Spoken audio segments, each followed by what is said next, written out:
അപ്പോഴേ ഒന്നും പറയണില്ല. ഓരോരുത്തർക്കും അനുഭവങ്ങൾ ഓരോ തരത്തിലാണല്ലേ.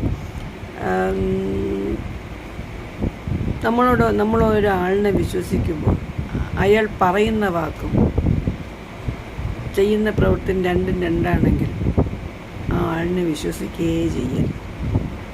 ആദ്യം മനസ്സിലാവില്ല, പക്ഷേ നമ്മുടെ അനുഭവം കൊണ്ട് മനസ്സിലാവും. ശരിയല്ലേ? പറയുന്നത് വാക്കായിരിക്കും. ഞാനിപ്പോൾ ചെയ്യാം, ഞാൻ ചെയ്തേക്കാം, ശരിയാക്കാം എന്ന് പറയും. പക്ഷെ പ്രവൃത്തിയിൽ വരുമ്പോൾ ഇതൊന്നുമല്ല.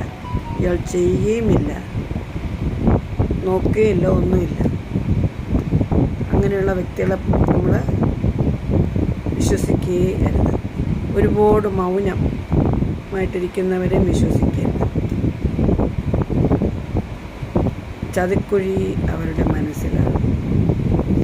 പറയുമ്പോൾ നിങ്ങൾക്ക് തോന്നും വെറുതെ പറയണമെന്ന്. അല്ല, അനുഭവം കൊണ്ട് പറയുന്നത്. അധികം സംസാരിക്കില്ല.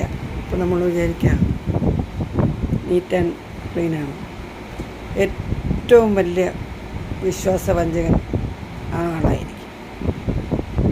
മനസ്സിലായില്ലേ? ഇനി ഒലിപ്പിക്കുന്ന വർത്തമാനം പറയുന്നവനെ വിശ്വസിക്കരുത്. അവനും പറ്റിപ്പോയാലാണ് അവരും.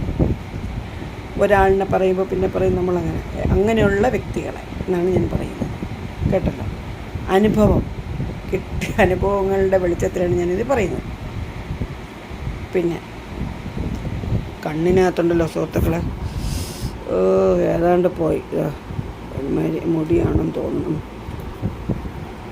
വേറൊരു കാര്യം നോക്കിയിരുന്നപ്പോൾ കണ്ണാടി വെച്ചാണ് കേട്ടോ.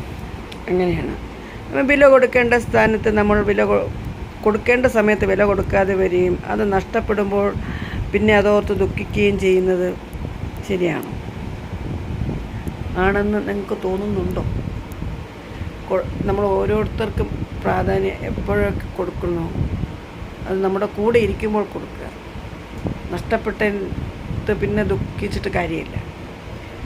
വേണ്ടപ്പോൾ വേണ്ട സമയത്ത് അറിഞ്ഞ് പ്രവർത്തിക്കുക. അത് ആരുടെ അടുത്തായാലും, സ്വന്തം അമ്മയായാലും പിന്നെ മറ്റു തരത്തിലുള്ളവരായാലും പ്രായം ചെന്നവരായാലും എല്ലാവരും ഒരുപോലെ കാണാൻ ശ്രമിക്കുക. അവനവൻ്റെ അമ്മയെപ്പോലെ തന്നെയാണ് മറ്റൊരാളുടെ അമ്മയും അച്ഛനും എല്ലാം. ഓർക്കുക, ഓർത്ത് ജീവിക്കുക. അല്ലേ? ഇന്നത്തെ മക്കളാരും ഇത് ഓർക്കാറില്ല. ആൺപിള്ളേർ പ്രത്യേകിച്ച് എല്ലാം എൻ്റെ എന്നുള്ള ചിന്ത മാത്രമാണ് അവർക്ക്.